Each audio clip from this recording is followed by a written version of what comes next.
Ladies and gentlemen, c'est encore un plaisir de vous retrouver sur cette plateforme de la super mobilisation des partenaires. Alors, nous sommes heureux d'être là et de servir le Seigneur. C'est un privilège, c'est une grande joie également. Et une fois de plus, ce ne sera pas une fois de trop. Nous voulons honorer et acclamer le Seigneur pour son serviteur, l'apôtre Patrick Tsenge, qui est le fondateur de la chaîne de télévision Évangile TV. Et nous voulons également bénir la directrice de cette chaîne de télévision, Madame Sabrina Samidé. Que le Seigneur les bénisse. Nous voulons continuer à les porter dans nos prières et nous voulons également nous associer à cette œuvre du Seigneur dans ces derniers temps, particulièrement ici en France et dans tout le rayonnement de cette chaîne. Nous ne voulons pas être en dehors de ce que Dieu fait. Voilà pourquoi je nous encourage encore, chers partenaires, à nous associer à cette œuvre en la soutenant par nos prières et surtout financièrement, pour lui permettre encore de s'étendre, de déconstruire les limites qui sont encore au-devant d'elle. Nous bénissons le Seigneur et je vous invite à vous incliner dans la prière pendant quelques instants parce que c'est la prière qui donne l'autorisation à Dieu de rentrer en scène. Il dit « Invoque-moi et je te répondrai ». Prions maintenant. Éternel notre Dieu, nous te bénissons pour ces instants. Seigneur, tu as dit que là où 2 ou 3 sont assemblés, en ton nom, tu es au milieu d'eux. Seigneur, tu assembles les hommes pour avoir une raison de te manifester et de te révéler au milieu d'eux. Voilà pourquoi je demande, Seigneur, que ta présence ne soit pas neutre, mais que ta présence catapulte les destins, que ta présence, éternelle mon Dieu, nous fasse du bien, que ta présence guérisse ceux qui sont malades, que ta présence, Seigneur, fortifie ceux qui sont faibles, que ta présence redonne de l'espoir à ceux qui ont perdu tout espoir. Éternel, notre Dieu, fais-nous du bien, comme tu sais si bien le faire. Éternel, notre Dieu, réponds à nos attentes, à l'attente, Seigneur, de tous ceux qui sont connectés à cette chaîne.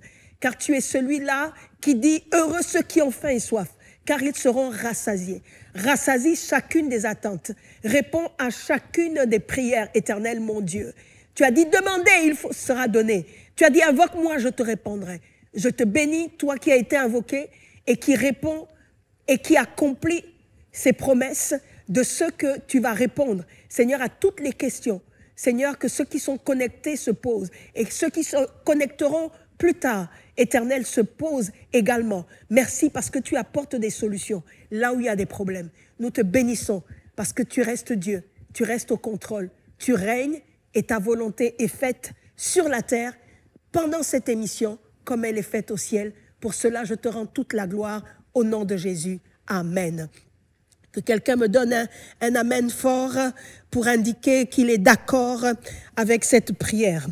Alors, ce jour, j'aimerais m'entretenir avec vous sur le thème « Jésus, le signe ». Alors, allons lire premièrement le livre de Actes des Apôtres, versets 14 à 15. « Vous êtes la lumière du monde. Une ville située sur une montagne ne peut être cachée. Et on n'allume pas une lampe pour la mettre sous le boisseau, mais on la met sur le chandelier et elle éclaire tous ceux qui sont dans la maison. Que votre lumière luise ainsi devant les hommes, afin qu'ils voient vos bonnes œuvres et qu'ils glorifient votre Père qui est dans les cieux. » Alors là, l'apôtre Paul nous donne une information capitale, c'est que nous sommes la lumière du monde. Alors, allons-y lire maintenant Ésaïe au chapitre 7, verset 14. « C'est pourquoi le Seigneur lui-même vous donnera un signe. Voici, la jeune fille deviendra enceinte. Elle enfantera un fils et elle lui donnera le nom d'Emmanuel. » Ésaïe, c'est un prophète et donc là, il communique une prophétie qui annonce l'avènement du Seigneur Jésus, qui est ici pointé, qui est ici présenté comme étant un signe. Et voyez-vous, lorsque nous lisons le texte de Matthieu au chapitre 2, effectivement, la prophétie d'Ésaïe s'est accomplie parce que, effectivement, Jésus est né, il est né d'une vierge, Et voilà quelles ont été les circonstances de sa naissance. Jésus est né à Bethléem dans une étable. Et alors qu'il était dans cette étable, oui, le petit enfant, pendant qu'il était allongé dans cette étable, emmailloté, et des rois mages ont vu son étoile en Orient. Et l'étoile était effectivement ce signe dont a parlé le prophète Ésaïe. Voyez-vous, le signe, c'est quelque chose de petit, mais qui indique quelque chose de massif et de grand. Le signe, c'est quelque chose de petit, mais qui pointe la direction, qui nous montre le chemin, tels des panneaux de signalisation. Si vous voulez aller en voiture dans le nord, eh ben, pour être sûr d'arriver en Bretagne, vous allez devoir suivre les signes, qui sont les panneaux de signalisation qui sont sur votre chemin. Alors, ces signes sont petits, mais ces signes, si on ne les suit pas, peuvent nous emmener dans le sens contraire, peuvent faire en sorte qu'on n'arrive jamais à destination, en fait. C'est donc important de suivre le signe. Donc, le rôle d'un signe, c'est de nous montrer le chemin. Effectivement, cette étoile que les rois mages ont vue en Orient les a guidés jusqu'au Sauveur, jusqu'à Jésus-Christ de Nazareth. Et ils ont compris, en voyant cette étoile, ce signe, que la direction que ce signe pointait les emmenait vers une grande personnalité, vers le roi des Juifs.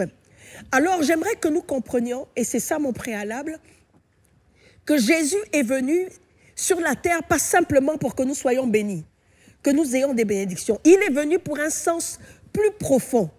Jésus est venu pour nous montrer par sa vie comment nous devons vivre. En fait, le Fils de l'homme, non, je veux le dire autrement, le Fils de Dieu s'est fait Fils de l'homme, afin que nous, les fils des hommes, nous devenions des fils de Dieu. Il est venu vivre comme un homme pour nous apprendre à vivre comme des dieux. Il a vécu comme un fils de l'homme, lui le Fils de Dieu, pour nous apprendre en tant qu'homme à vivre comme des fils de Dieu, à devenir des fils de Dieu. Ces gens qui pouvaient dire à ceux qui l'ont reçu, à ceux qui croient en son nom, il a donné le pouvoir de devenir fils de Dieu. En fait, Jésus a voulu que nous devenions comme lui, que nous soyons transformés en la même image.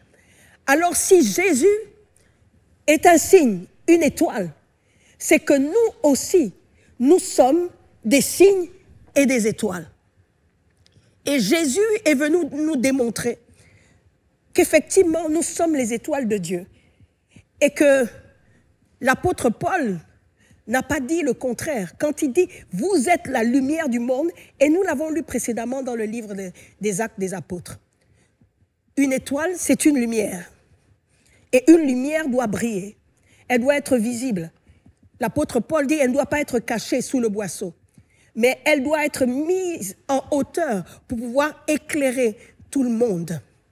Donc, nous sommes des étoiles, nous sommes des lumières. La Bible présente Dieu en disant qu'il est le Père des lumières. Dieu est donc le Père de toutes les étoiles. Et une étoile, elle vit dans les hauteurs. Elle est fixée dans le firmament. Elle est fixée au ciel. Dieu a dit à Abraham, lève tes yeux et regarde les étoiles du ciel, parce que je vais te donner une postérité aussi innombrable que ces étoiles. Alors toi qui me suis, j'aimerais te dire que Dieu ne t'a pas appelé à être en bas, mais Dieu t'a appelé à être en haut, à être fixé en haut. Dieu t'a appelé à avoir une dimension céleste, à avoir une dimension divine. Je ne sais pas qui a essayé de te rabaisser et de te piétiner, mais peu importe le trou dans lequel on t'a jeté, j'aimerais te dire qu'il n'y a aucun trou trop profond dont Dieu ne puisse te sortir. Parce que ta place n'est pas dans ce trou, mais ta place, elle est en haut. Je t'annonce une bonne nouvelle. Dieu va te faire remonter parce que tu es une étoile. La Bible dit, Ésaïe 52, 7, qu'ils sont beaux sur les montagnes, les pieds de ceux qui apportent des bonnes nouvelles. L'évangile est la bonne nouvelle que nous annonçons. Nous ne devons pas l'annoncer à partir d'une position basse, mais à partir d'une position d'ascendance, une position élevée. Parce que les amis, le monde n'admire que ce qui est élevé. Le monde n'admire que ce qui est en hauteur, que ce qui a une position d'ascendance. Voilà pourquoi on dit qu'ils sont beaux les pieds de ceux qui annoncent la bonne nouvelle. Ils sont beaux lorsqu'ils sont sur des montagnes. L'une des raisons pour lesquelles l'évangile que nous prêchons n'est pas accepté, c'est parce que nous l'annonçons à partir d'une position basse au lieu de l'annoncer à partir d'une position élevée. Je prie maintenant que toi, que le diable a fait tomber, a mis plus bas que terre, maintenant tu te lèves, tu te relèves et tu reprends de la hauteur. Car ceux qui se confient en l'Éternel, ils prennent leur envol comme l'aigle. Dans le nom de Jésus-Christ de Nazareth, que l'étoile que tu es prenne à nouveau de la hauteur pour rester en hauteur. Qu'il en soit ainsi et pas autrement. Donne-moi un amen d'approbation. Écoutez, les rois mages ont dit ceci au sujet de Jésus. Ils ont cherché Jésus parce qu'ils ont compris que cette étoile massive qu'ils avaient vue en Orient les menait vers une personnalité. Alors en Matthieu 2, il pose cette question. Où est le roi des Juifs qui vient de naître? Car nous avons vu son étoile en Orient. Et voyez-vous, nous voyons ici que Jésus, effectivement, était une étoile. Mais la particularité de cette étoile, qui parlait de Jésus, qui définissait la nature, la position de Jésus, l'importance de cet enfant qui venait de naître, c'est que cette étoile ne se trouvait pas là où se trouvait l'enfant. L'étoile était en Orient, alors que Jésus était à Bethléem. Et lorsque j'ai cherché la définition d'étoile, cela m'a ramené dans son étymologie au mot « aster », qui veut dire « astre ». Et l'astre est par définition un corps céleste. Et lorsque nous lisons Matthieu 2,9 au sujet de l'étoile, la Bible dit que les rois mages avaient vu l'étoile en Orient qui marchait devant eux. En général, on parle d'une étoile qui se déplace, qui file, mais pas d'une étoile qui marche comme si elle se trouvait sur la terre. Mais la particularité de l'étoile de Jésus, c'est qu'on nous dit qu'elle marchait. Oh, nous devons donc comprendre qu'en fait, qu'il y a des étoiles en forme humaine. Nous sommes véritablement ces étoiles-là. Et Jésus était une étoile faite chair. Donc Jésus, en fait, on peut dire qu'il était décomposé en deux entités, en deux parties. Et je comprends pourquoi la Bible nous dit que nous avons été effectivement créés à l'image et à la ressemblance de Dieu. De la même façon que Dieu est plusieurs en un, nous aussi nous sommes plusieurs en un. En réalité, nous sommes un être tripartite. Nous sommes un esprit possédant une âme et vivant dans un corps. Et là, au sujet de Jésus, on nous dit que son corps était à Bethléem, mais son étoile était en Orient. Et comme l'étoile veut dire astre, donc corps céleste, ça veut dire que Jésus, physiquement, en fait, sa partie humaine, elle était à Bethléem, mais sa partie spirituelle, elle était en Orient. Les gens peuvent donc voir ton corps céleste ailleurs, alors que tu es présent ici. Je dis, une étoile a des possibilités, des facultés que ne possède pas simplement le corps humain. Ça veut dire que, alors que notre corps humain est statique et immobile, notre corps céleste peut être mobile. Alors que notre corps terrestre est immobilisé peut-être par des ennemis, alors que notre corps terrestre est peut-être atteint, notre corps céleste n'est pas éteint. Je dis pendant que notre corps terrestre est inactif, notre corps céleste peut être en activité. Parce que ce bébé Jésus était peut-être en train de dormir pendant que son étoile était en train de se déplacer. Son corps céleste était en train de se déplacer. C'est extraordinaire de réaliser que nous sommes des êtres avec des possibilités infinies. De par notre humanité, nous sommes peut-être limités, mais de par notre spiritualité, nous sommes illimités. Oh, tape dans la main de ton voisin s'il y a quelqu'un à côté de toi et dis-lui, tu n'as pas de limite. Par notre spiritualité, c'est possible donc de déconstruire nos limites. Je comprends pourquoi l'apôtre Paul disait que lorsque mon corps physique se détériore, mon esprit se renouvelle. Nous pouvons être faibles de corps, mais être forts d'esprit.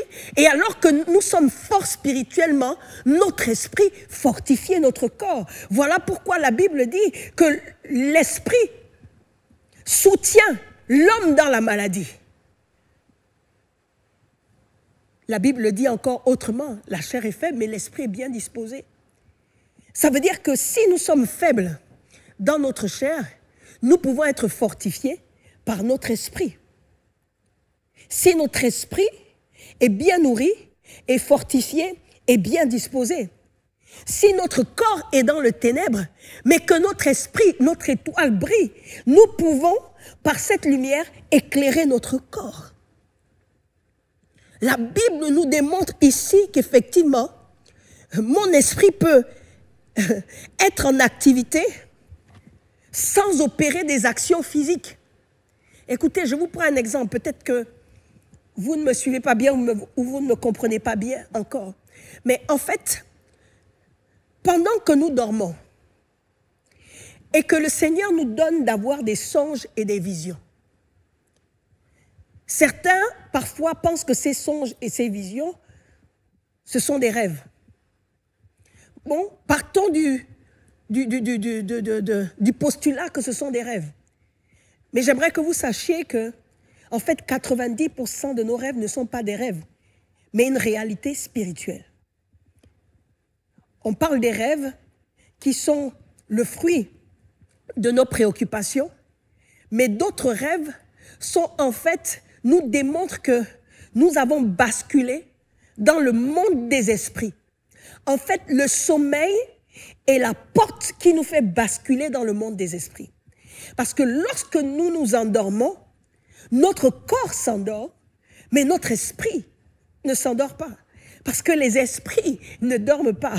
Les esprits ne se fatiguent pas, en fait. Pendant que nous dormons, certains ont des rêves prémonitoires. C'est-à-dire qu'ils voient des choses qui vont arriver. Et effectivement, plus tard, pendant qu'ils sont réveillés, au cours de leur histoire, de leur vie, de leur quotidien, de leur réalité quotidienne, ce sont des événements qu'ils ont vus d'avance qui se produisent. Ça veut dire que leur esprit était dans le monde des esprits. Il faut savoir que le monde des esprits, dans le monde des esprits, il n'y a pas de passé, il n'y a pas de présent, il n'y a pas de futur. En fait, tout est en un point.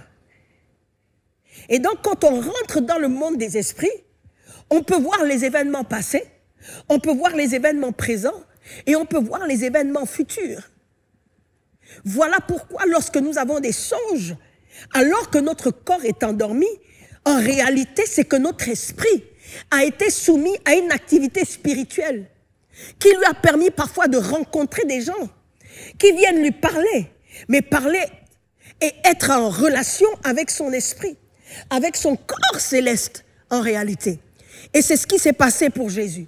Son corps physique était dans l'étable et son corps céleste était en Orient. Et il guidait les mages jusqu'à Bethléem. J'ai commencé à vous parler de la spécificité des étoiles. Et cette première spécificité, vous l'avez compris, c'est que lorsque nous sommes une étoile, nous n'avons pas de limite. Quand bien même notre corps terrestre a des limites, notre corps céleste n'en a pas. Et à partir de notre corps céleste, nous pouvons nous retrouver à 1000 lieues de là où se trouve notre corps terrestre. Nous pouvons nous adonner à des activités spirituelles. Je crois que, je ne sais pas si vous l'avez déjà expérimenté, mais moi je l'ai déjà expérimenté.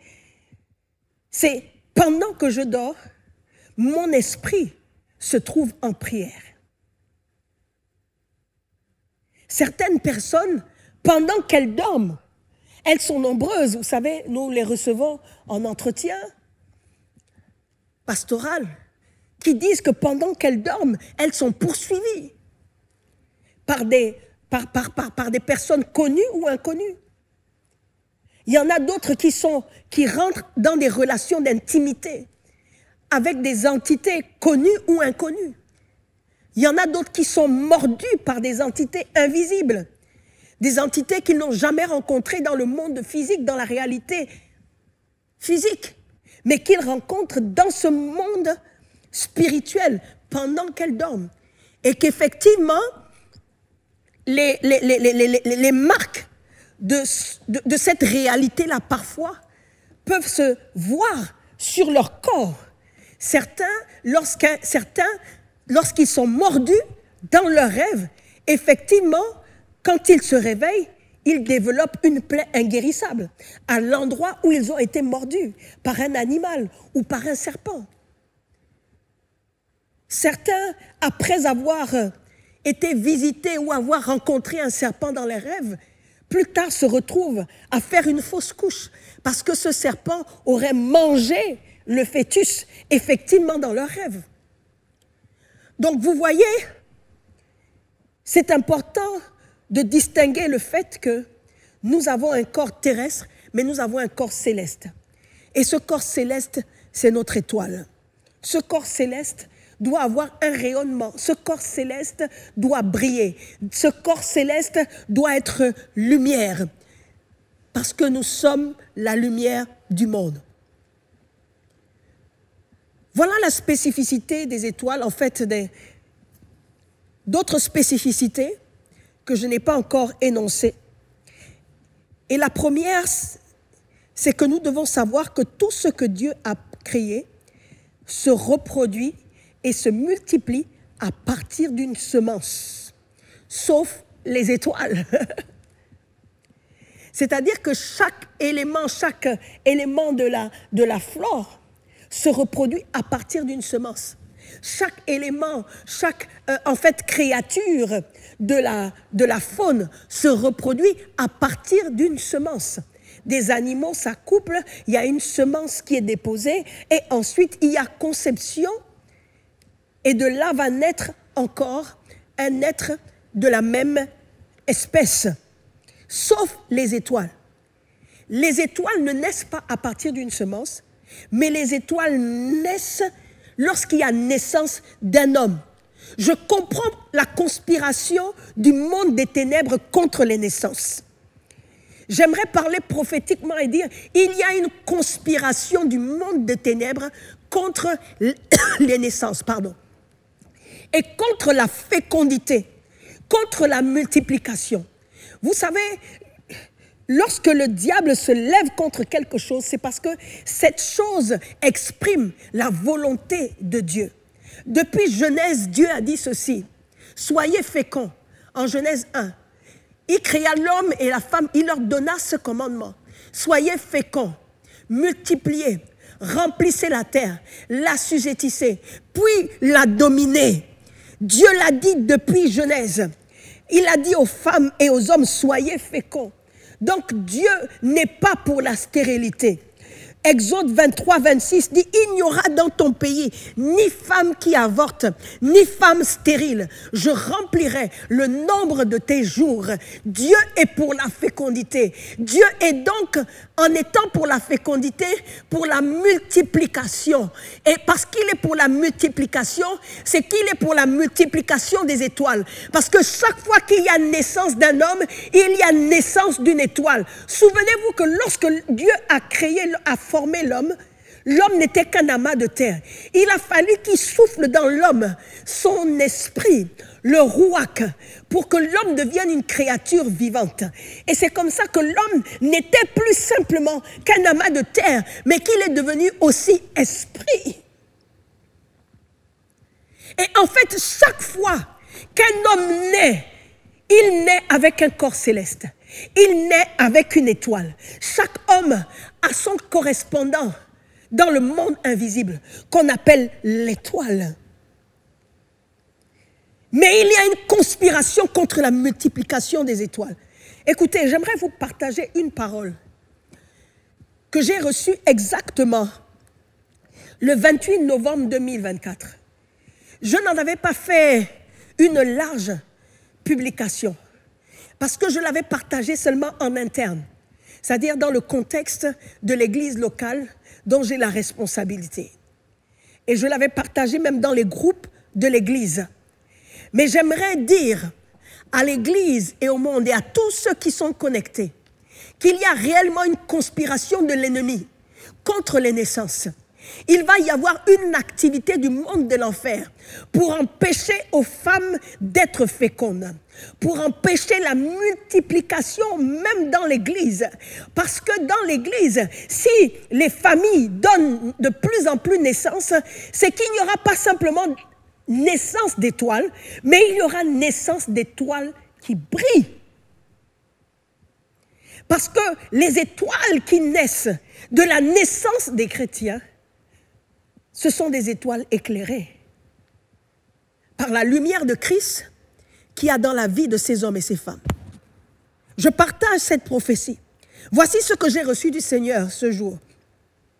Cette fin d'année, le monde des ténèbres réclame plus de sang que jamais auparavant. Accrochez-vous donc et soyez fidèles à Dieu. Soyez fidèles dans sa maison et dans son service. Parce que le diable rôde comme un lion, rugissant, cherchant qui dévorer. Soyez sobres, veillez. Votre adversaire, le diable, rôde comme un lion rugissant, cherchant qui dévorer. Il va s'attaquer d'abord à ceux qui sont les plus faibles spirituellement, aux chrétiens électrons libres, à ceux qui n'ont pas d'alliance solide avec leurs parents spirituels, avec la maison de Dieu, avec leur église, à ceux qui sont inutiles dans sa maison et aux chrétiens menant une double vie, aux chrétiens faibles. La maison de Dieu est comme l'arche de Noé. Demeurez à l'abri, demeurez dans l'accomplissement des principes de Dieu, demeurez dans l'arche, demeurez dans la prière et le jeûne. Je comprends pourquoi l'apôtre Paul a dit « Priez afin que vous ne tombiez pas en tentation ». Il y a une grande tentation, je veux le dire autrement, il y a une grande persécution qui est en train d'arriver. Je prie que la main de Dieu soit sur vous et sur vos familles, que personne ne soit stérile, que personne ne soit la proie de cette conspiration de l'ennemi qui conspire contre l'avènement et l'émergence des étoiles, qui conspire contre la multiplication des étoiles de Dieu. De la même façon que le monde de l'enfer va amplifier son activité, Dieu veut amplifier la sienne par la naissance et l'avènement de nouveaux étoiles. La deuxième chose que j'aimerais dire par rapport à la spécificité des étoiles, c'est que l'étoile peut se voir avant ta naissance. Ça veut dire qu'on peut voir ton étoile avant ta naissance.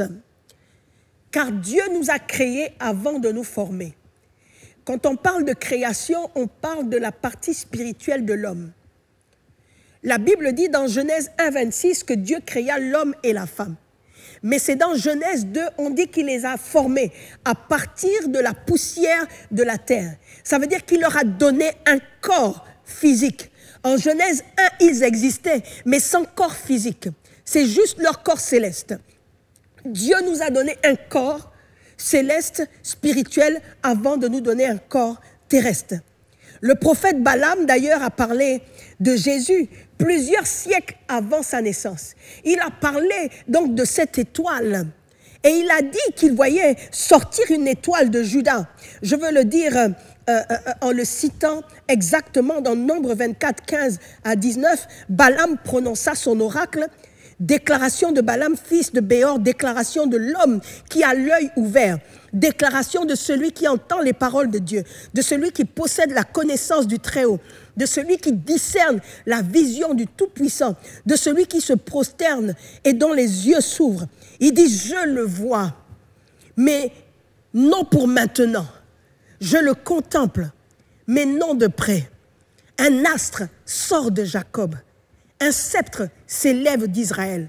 Il transperce les flancs de Moab et renverse tous les descendants de Seth. Alors nous voyons que là, le prophète Balaam avait vu déjà l'étoile de Jésus. Et d'autres prophètes d'ailleurs ont annoncé sa naissance et l'ont décrit avant sa naissance. Donc, voyez-vous, ceux qui voient dans le monde des esprits peuvent voir ton étoile. Et si tu as une grande étoile, on va essayer de te tuer avant ta naissance. De la même façon qu'on a essayé de mettre fin au jour de Jésus alors qu'il était encore bébé. Son étoile donnait une indication sur sa grandeur et sur sa mission. Je dis, dans le nom de Jésus, que ceux qui voient ton étoile ne soient pas capables de la manipuler de sorte de la déprogrammer par rapport au programme divin. Je déprogramme toutes les programmations de l'ennemi contre ton étoile au nom de Jésus. Je mets fin à toutes les conspirations de l'ennemi contre les enfants qui doivent naître cette année particulièrement au nom de Jésus. Tu ne peux pas empêcher aux gens de voir ton étoile. Ceux qui voient ton étoile sont des gens qui sont spirituellement avisés, qu'ils soient du monde des lumières ou du monde des ténèbres. C'est pourquoi j'aimerais te dire que quelles que soient les oppositions, tous ceux qui s'opposent à ton avènement, à ton élévation, tous ceux qui s'opposent à ta visibilité, j'aimerais te dire que personne ne peut te cacher. On verra ton étoile. Je dis, si tu brilles, on verra. Je dis, même si on ne te reconnaît pas encore, même si tu as l'impression de ne pas être prophétisable, que personne ne te voit, même si tu as l'impression d'être méconnu, je dis, on ne peut pas cacher une étoile. Ton étoile sera visible. Oh, donne-moi un amen d'approbation. Donne-moi un amen de louange. Donne-moi un amen qui exprime la reconnaissance à Dieu. Je dis, on verra ton étoile. La particularité d'une étoile, c'est qu'on la voit, elle est visible.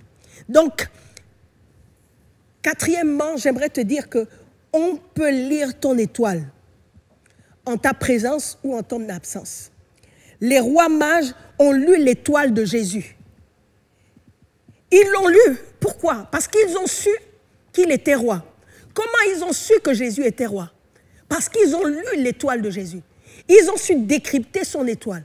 Et l'étoile de Jésus leur a donné une indication sur l'identité, la position et même la mission de Jésus. Donc j'aimerais que tu comprennes que comme Jésus, tu es programmé d'avance. Et d'ailleurs, Dieu l'a dit en parlant au prophète Jérémie. Il dit, avant que tu ne fusses formé dans le ventre de ta mère, je te connaissais déjà. En fait, tu existais avant d'exister. Ah, tu existais dans un monde invisible avant d'exister dans un monde visible. Il dit, avant que tu ne fusses sorti, je t'avais consacré, je t'avais établi prophète des nations. Je dis, tu n'es pas né pour rien. Tu n'es pas né sans but. Tu es né avec une programmation. Tu es né avec un but. Tu es né avec une mission. Je prie que Dieu ouvre tes yeux afin que tu te découvres et que toi-même tu puisses lire ton étoile. Que Dieu te donne le scanner spirituel afin que tu puisses lire ton étoile et que les gens ne te disent pas autre chose que ce que tu es. Parce que tu n'es pas ce que les gens disent de toi. Tu es ce que Dieu a dit de toi avant que tu ne sois dans ce monde. Parce qu'avant d'être dans ce monde, d'être dans les entrailles maternelles, comme il a dit à Jérémie, tu existais déjà. Tu as donc une préexistence. Alléluia. Ce mot, je t'avais consacré, c'est le mot Kadash. Tu es donc un Kadash avant ta naissance, c'est-à-dire quelqu'un de consacré, de sanctifié, de préparé, de dédié. N'aie pas de complexe d'infériorité, parce qu'il y a déjà un programme divin en toi pour te rendre capable de te réaliser, de t'accomplir. Il y a des rêves que tu as à l'intérieur de toi. C'est Dieu qui les a mis à l'intérieur de toi, parce qu'il est celui qui produit en nous le vouloir et le faire. Il y a dans ton cœur des chemins tout tracés. Il y a en toi une programmation. N'aie pas peur. Il y a des idées de business. Il y a une orientation professionnelle, une orientation académique. Et tu doutes, tu hésites. J'aimerais te dire, lance-toi, parce que le programme est déjà en toi. La Kadash veut dire que tu es déjà préparé. Oh, tu es déjà mis à part. C'est-à-dire que Dieu a déjà préparé l'équipement et la provision, parce que Dieu ne peut pas te demander ce pourquoi il ne t'a pas déjà programmé. Tu es déjà programmé. Et si tu es programmé, laisse-moi te dire, c'est qu'on peut te déprogrammer. Mais marche selon le programme de Dieu. Ce programme se révèle à travers les désirs et les rêves qui montent en toi, à travers les ambitions, les idées de projets que tu as dans les affaires et dans d'autres domaines, des idées ministérielles que tu as. Mais je prie afin que le programme de Dieu ne soit pas déprogrammé. Je paralyse toute action, toute coalition qui vise à te déprogrammer dans le nom de Jésus. Effectivement, on peut lire ton étoile et on peut la lire à travers un objet. Voilà pourquoi vous voyez des gens qui sont spirituels, qui pratiquent la chiromancie en lisant l'avenir, donc les étoiles des gens à travers les mains. On peut lire ton avenir à travers les cartes. On peut les lire à travers un vêtement. Et à l'époque aussi, il y avait deux pierres qu'on appelait l'Urim et le Turim, qui étaient portées sur le pectoral des sacrificateurs, qu'on lançait pour révéler en fait la pensée de Dieu en fait. Mais dans le nom de Jésus, je prie que l'étoile que tu es, effectivement, retrouve sa place dans le firmament. Et comme l'étoile de Jésus, que tu sois un signe pour ta génération, pour montrer la direction et pointer la direction vers le vrai Sauveur, vers le seul vrai Dieu.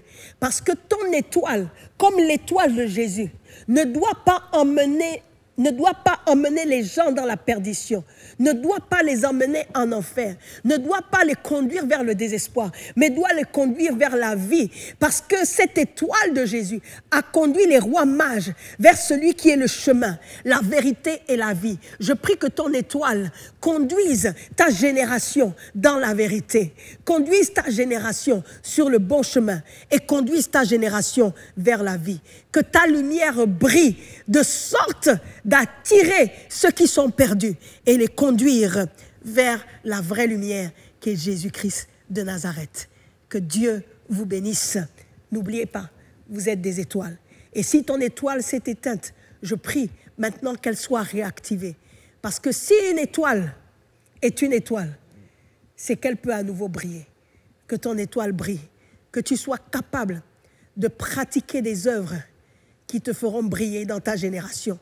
Que ta lumière brille parmi les hommes, afin qu'ils voient tes bonnes œuvres et qu'ils glorifient ton Père qui est dans les cieux.